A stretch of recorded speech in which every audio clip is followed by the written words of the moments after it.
We come across study aids just in our normal enforcement. Could be on a traffic stop, it could be when we are in the residence halls for other purposes, and perhaps we're responding to marijuana or alcohol, and we happen to notice prescription drugs that perhaps are not prescribed to that person that we're in contact with. So we see it occasionally. We certainly don't see it every day, but certainly around finals time, as the end of the semester comes around, we see more and more of that. Adderall especially would be one of the study aids. Do you see this becoming a growing problem on campus? It is here, it is across the country, it is in high school, in college, and thereafter. The 2011 American College Health Association National College Health Assessment showed that something like 6.5% of college students take stimulant medications like Adderall and Ritalin that weren't prescribed for them. That number is somewhere around 17.5% at CU. So this campus is an example of one where there is great stimulant misuse, is the term that a lot of people would use, but it's increasing across the country. I don't have any firm statistics on that. Yeah. I do know that around finals time we see an uptick in that.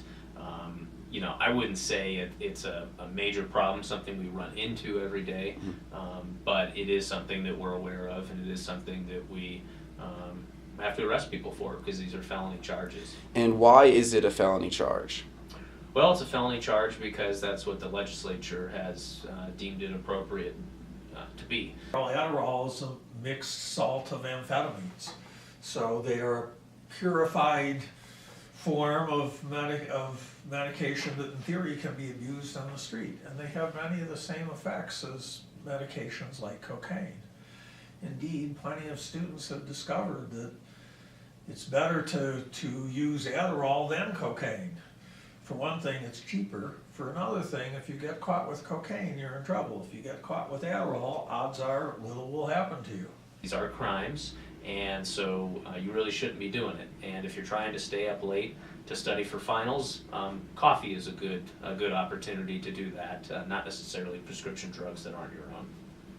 It's important to remember where prescription stimulant abuse comes from. It comes from me. So you can't grow it like marijuana.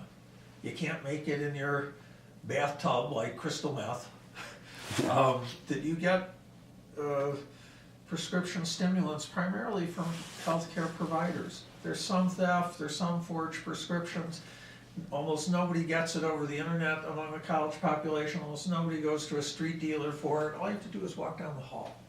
So the question is, how is there so much prescription stimulant available?